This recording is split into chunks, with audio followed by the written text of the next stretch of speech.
Live from New York City, it is Wednesday, 6 a.m. Thank you very much. Come on in. You're at the mezzanine level of Studio F, as in Fox and Friends First in America. We have a huge show. Dr. Michael Baden, he is a forensic pathologist. You know him. He's been with Fox for a long time. He was hired by Jeffrey Epstein's family to look at the autopsy, and he's going to be here with that report. Well, he was ruled a suicide, and the question is does that, beyond a shadow of a doubt, he might be looking to push back on that, but at least he's going to share what he found. Right. You know, because what Dr. Baden is going to say flies in the face of the official report. And he is an expert at it. You're not going to want to miss it. Coming up in about 90 minutes. But right now, our lead story, politics. And impeachment. House Democrats outlined the next step in their impeachment inquiry into President Trump. Speaker Nancy Pelosi said yesterday the House will vote on the issue, the resolution, tomorrow. Griff Jenkins is live in Washington as Republicans accuse a top lawmaker of coaching a witness. Griff? Yeah, good morning, Ainsley, Brian, and Steve. Look, House Republicans are furious, and they're accusing Chairman Schiff of blocking yesterday's witness, Lieutenant Colonel Alexander Vindman, from answering their questions.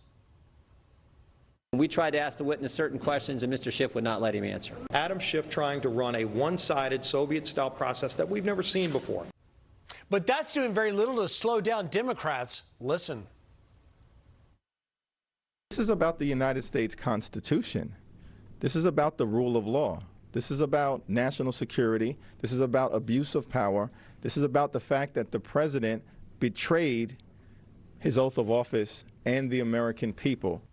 Now this, guys, as Democrats put forth the text of an 8-page resolution yesterday laying out the next steps in the impeachment inquiry, including public hearings, and to vote Thursday to approve the procedures. But the White House is fighting back, saying it does little to provide basic due process, issuing this statement, quote, "The resolution put forward by Speaker Pelosi confirms that House Democrats' impeachment has been an illegitimate sham from the start, as it lacked any proper authorization by a House vote. It's worth noting here that tomorrow's vote is not a vote on whether or not to impeach the president, as Republicans have been demanding from the start, but rather this is a vote to approve the process of the next phase of the impeachment inquiry. It's expected to pass, but watch how the 30 Democrats in districts Trump won vote. That could be telling.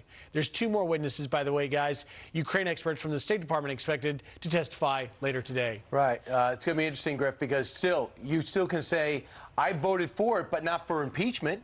I voted to move forward on the process it's a proxy vote. Because this is a vote that is not quite a vote. So they still have an out. They're still able to couch it and say they didn't vote for impeachment if it's going to put them in political peril.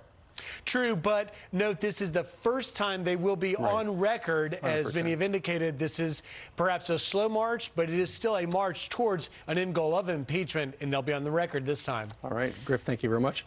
In the 2nd Congressional District of New Jersey, a Democrat, a congressman by the name of Jeff Van Drew, yesterday broke with the rest of the party. He said he has not seen anything impeachable yet and doesn't think he will vote for it. He narrowly won that congressional district, and he has been openly critical of the impeachment process. But nonetheless, you know, the resolution by Mr. McGovern, the congressman, that's going to be voted on tomorrow, keep in mind, the Democrats are saying, look, they wanted to open everything. We're going to open everything up.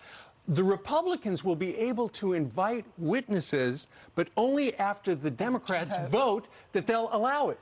And that's not going to happen. Exactly. Right. Exactly. So Republicans have said, let's take a vote so that we can open this up and we can call our own witnesses. We'll be able to ask questions. But then you read the fine print and it says, but Democrats will still have to take a vote to allow Republicans to do that. And the president said, listen, behind closed doors, I appreciate you fighing against the process. Also fight against the substance. I didn't do anything wrong here. Congressman Jim Jordan personifies the word fight. He was hopping mad yesterday. Watch. Chairman Schiff has prevented the witness from answering certain questions we have during the deposition. You know, one of the things you do in these depositions is you ask the basics. Who, what, when, where, why. You ask those questions. When we asked the whistleblower who he spoke to after important events in July, Adam Schiff says, no, we're not going to let him answer that question. Even though at the start of every one of these depositions, and you all know this already, at the start of every single one, he says this is not classified. He tells us that. The witness has their counsel there, their lawyer there. They don't need Adam Schiff being chairman and lawyer. But that's in effect what happened today. Now, isn't that interesting? He referred to the whistleblower, and he was talking about Lieutenant Colonel Alexander Vindman, who we believe, who testified yesterday. Apparently, he was actually on the call that the president was on, and he was so upset that he felt the president went over the line, and that's why he reported to his superiors what happened. He remembered, and this is the news this morning, apparently what he said yesterday was that the official transcript is different than what he remembered. He remembers President Zelensky mentioning Burisma at one point, and he also remembers the president mentioning how Joe Biden was on tape talking about how he held up $1 billion in loan guarantees, which famously the president has referred to many, many times. Apparently, an official said the differences between the transcript and his recollection not all that significant. So he said he was concerned about the phone calls, so he complained to someone that he works with, the general counsel that he worked with. Newt Gingrich said, this is interesting because the vote is on October 31st, Halloween. Newt Gingrich says that the timing is interesting. Listen. I thought it was very appropriate that she was bringing it up on Halloween because I think, frankly, it's a joke. And I think that Schiff probably ought to come on the floor as the Scarecrow. You'll remember in The Wizard of Oz, the Scarecrow has no brain. And it is Halloween. The fact is that they're not doing anything that's serious.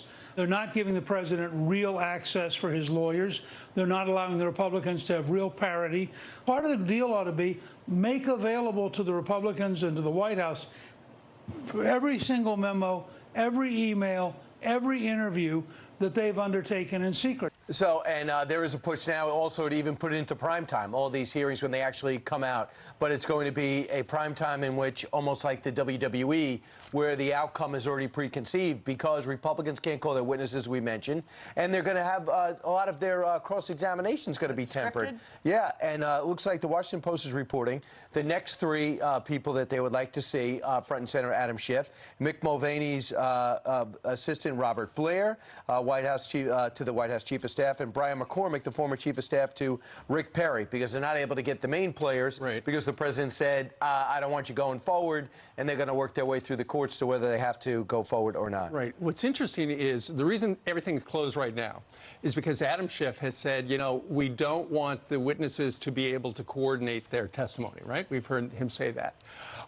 But given the fact that every one of these witnesses, so much of their testimony leaks out and is cherry-picked, then the next witness who comes in, they can actually coordinate through the questions what they ask that person. So it will be interesting to see if anything changes in the way they do it, even aside from this vote. And keep in mind, the whole idea of the vote is because Nancy Pelosi has got a number of super progressive people in her caucus right now who say, unless you have a vote on impeachment, we will primary you and we will get rid of your leadership team. She didn't want that. She wants the gavel for another 2 years. And so that is what is at, it's more about her, longevity than it is about the president. Maybe, but there's no way you can convince me that Nancy Pelosi will be vulnerable in her district, ever. No.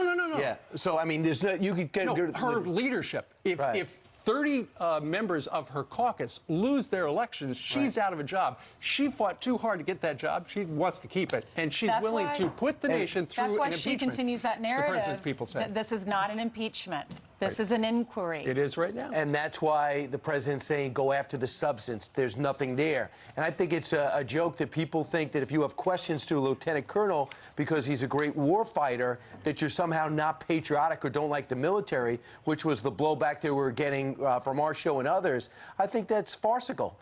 There's no doubt about it. This lieutenant colonel was born in the Ukraine. He came here. Reportedly, the Ukrainian government reached out to him about Rudy Giuliani working as an envoy for the president, and to think that maybe he was